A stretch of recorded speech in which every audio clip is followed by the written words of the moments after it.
Hey, it's Mazzy, and welcome back. This is Whack-A-Mole number 176, which means there are 175 more of these. So if you like this concept, check out the playlist. You can watch back to back all 175 episodes. I challenge you to. Now, if you're new to the channel, because there are a bunch of new people, like 800 or 900 of you over the last month, welcome. Happy New Year. We're kind of already in February now, aren't we? But whack-a-mole is just the branding I use. Now, I didn't invent the term whack-a-mole. I didn't invent random pulls, but I pick 5 albums randomly. I don't look, and I showcase them to you and see. First of all, it's good for mental astuteness. That's probably the wrong way of putting it, but it helps me work my mind, go back and search my memories and my knowledge of these particular records. Sometimes it's the music, sometimes the art, sometimes a historical moment, or when I first acquired or heard some of this music in these records. So 5 random records. Have at it, Mazzy. 1, 2, 3. I don't look at them. Never look at them. 4. Oh, God, 5. Okay. Wow, okay. Now, someone's going to say, Mazzy put him on a bench. He did bait and switch. I don't do that. Why bother? I just have fun at doing this. Okay, this is classic Tom Rush. This is a comp on Electric Records. Tom Rush was one of the Greenwich Village, in the Greenwich Village folk sing. One of his early songs, I think was he on Prestige and then Elektra Records? Maybe it was all Elektra. And then later he would, in the 70s, would move to Columbia Records. And this is a comp of his work on Elektra Records. One of his records, I kind of used as a theme recently of a ramblin'. I'd be a ramblin' man, you know, that whole folk McDougal Street thing. Gertie's Folk City and all the folk coffee houses of the folk revival of the 1950s and into the 1960s. All these young people reading kind of the college type of, obviously up in Harvard and Cambridge and New York and NYU and Columbia University, the hipsters. But, he went through a period of very short hair. Then he had really long hair on Columbia Records. There's one of my favorites called Merrimack County or Country. He had a long straight hair. He's got a perm here. Interesting. So I like this illustration comp on here, but this is again a comp of some of his best records, songs on Elektra Records, including a really great cover. He did one of the first or early covers of the Circle Game, the Joni Mitchell song. That is on here. He's got a low baritone voice. He's still alive. I've seen him. I haven't seen him probably in 30 years, but I've seen him maybe 4 or 5 times. I love this guy. I have pretty much all of his records. One of his songs, which is not on this, it actually covers Something in the Way She Moves, the James Taylor song that's on the first Apple record, because the Beatles signed James Taylor to Apple Records. Classic Rush. There's his early sort of professorial college look, back in the time where most of this stuff is recorded. So really, this is probably the wrong picture in a way to include on this cover, because I don't think he looked like this during this period. Interesting. Okay. Another claim to fame, he wrote a song that would become a huge hit for the Walker Brothers in the UK, the song No Regrets. Love that song. Love his version, but of course, Scott Walker and the Walker Brothers, not really brothers, a favorite Tom Rush song of mine that became a huge hit in the United Kingdom. Okay, next, Beck's album Colors. This is a copy that included locally a local slip mat. I never use these slip mats, but I included in here. This is a record that I didn't initially love when it came out, or like. I like it a lot more now. It's not my favorite Beck. Obviously, the last few albums, he's gotten more in the dance mode of Beck and more the modern synth dance funkiness to him, and he always had that element. When he does funk best, going back to Midnight Vultures. I think, as I said on several videos in my channel, his most interesting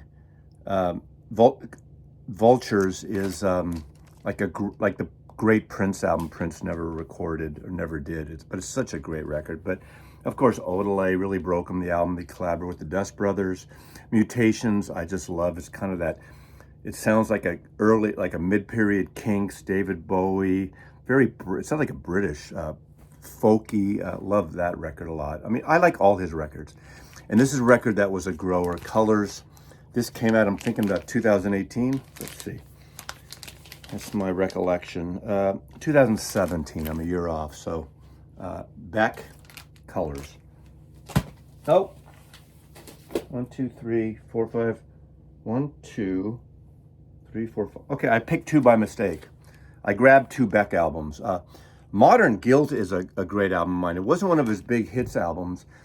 This is co-produced by Beck and Danger Mouse, so it's got a little bit of a hip-hop thing. Again, he's that freak folk, hip-hop, British, although he's an American, from LA, East LA actually. Just a great, again, every record. I don't even know what else to say about this record.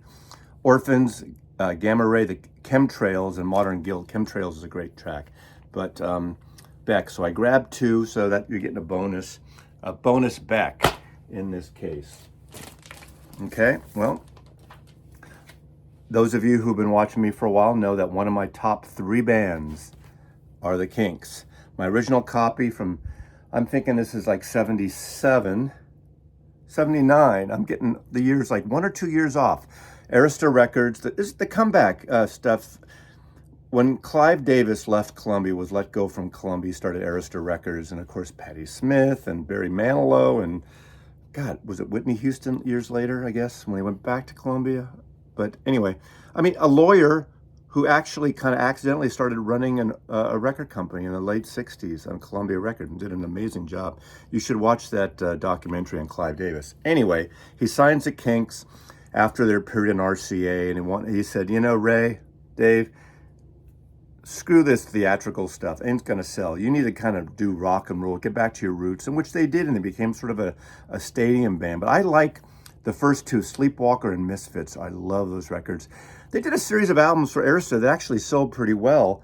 Unfortunately, I think their covers at this period, after Sleepwalker and Misfits, their cover art is terrible, as much as I like it. This is my original copy I got from Bruce Wheeler, the local rep in San Francisco for Arista Records, and he gave me a bunch of promos. This is one of them. Of course, this is the disco period, and like every other band, even the British bands from Paul McCartney to the Stones, they dip their toes into disco and dancey stuff, and I Wish I Can Fly by Superman, but it's a great song. I think I have the 12-inch single of that. I love that. And Catch Me Now I'm Falling was got a lot of radio play too. A little bit of Emotion, Gallon of Gas. This is a really good, one of the stronger records on Arista Records. So this is the Kinks, Low Budget. Again, it looks like low budget. It looks like one of those cheesy K-Tel comp covers in a way. I just don't like the cover art. But it's a fantastic rock and roll record, the Kinks. I mean, I'm all in on the Kinks. Okay, next. This is a comp. Sir Douglas Quintet. Doug Somm started the Douglas Quintet. I believe I'm not sure if he's out of Austin originally, but he's out of Texas. And in the 60s, he merged with Augie Myers, and they had Sir Douglas Quintet. And they kind of used the name Sir Douglas Quintet to give the illusion they were sort of a British band. So the whole, just a couple years after the whole British invasion. But people thought originally they were from the UK, and they would have songs over the years like She's About a Mover, which was a pretty big hit.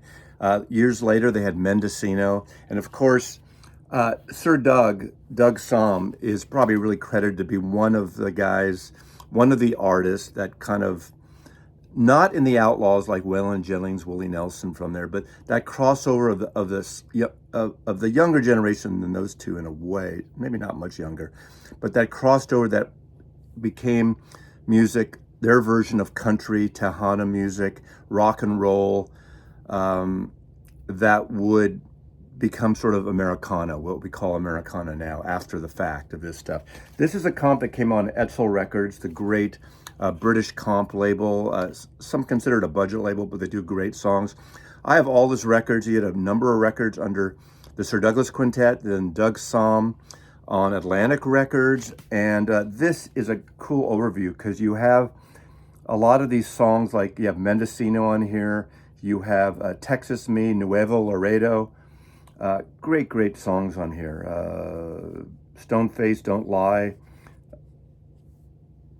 So this isn't really a hits package, but it's a comp of records from sort of that later era of Douglas Quintet Plus 2, the return of Doug Saldana, again with Augie Meyer. Augie Meyer was famous for that Farfisa style, like I think it was the Vox or the Farfisa organ he played. He would turn up on Dylan albums. The last couple, 10 years ago, Dylan's big comeback record, that organ sound that Dylan played with. But I love this guy. I used to see him. This is a cool record. But here you go, some of the early Sir Douglas Quintet. Oh, okay. I didn't read it, Maslov. Best of the Mercury years. So it wouldn't have. So it basically has the Sir Douglas Quintet stuff and then the first couple of solo albums he did, but not the stuff he did on Atlantic Records, which are amazing records. San Francisco Bay Blues is on there. The album he does with Bob Dylan's on it, but a great artist, great rootsy artist who died in the last decade. He died. So Sir Douglas Quintet and Doug Somm. And lastly, one of the best bands of the 1980s. I would say the best bands, even though they started in the late 70s, started as really a punk and the new wave, but then they got really poppy. And Andy Partridge, and I mean, XTC is one of the best and creative bands. They never quite broke hugely. I saw them once, I think it was 1981 at the Stone in San Francisco, but clever writers, Beatle-esque at times with a little more angst to it. This was their, let's see, this is on Geffen Records. I'm thinking, what year was this? This is 84. So this is probably around their 5th or 6th record, The Big Express. I do like this record, but it's not one of them that I am all knowledgeable about, that I played a lot, but again, I've captured all the records. So I am actually, I'll be serious to you, and I will admit that I need to kind of dive into this and listen to it again, because there's certain albums, like English Settlement is my favorite. In terms of later albums or mid-period or middle, late, non-such I love. I love Oranges and Lemons, didn't get a lot of love. Of course, Scarlarking, the Todd Rundgren produced album. 10 Inch Tall, 10 Inch Tall? 10 Inch, what's that song they did? 10 Inch, 10 Inch, 10 Inch, 10 Inch, 10 Inch. Anyway, what a great record. What a great band, I should say, XTC. I was disappointed with the documentary. It was on YouTube free for a while. I don't know where it is now, but I think it could have gone deeper and be a little more serious about them from Swindon. Swinton or Swindon? I think it's a D, right, in the UK. But Andy Partridge and his fear of flying and his fear of being on stage and insecurities just stopped touring, and that was a disservice for the band, especially when they're signed later to Virgin Records. So that's the Whack-A-Mole number 176. Thanks for watching. Comments below, and check out all the other Wanker videos. Oh, Ranker. God, I'm a little Freudian today. I have Wanker on my mind. But all the other Whack-A-Mole videos. Thanks for watching, Mazzy. Loves you.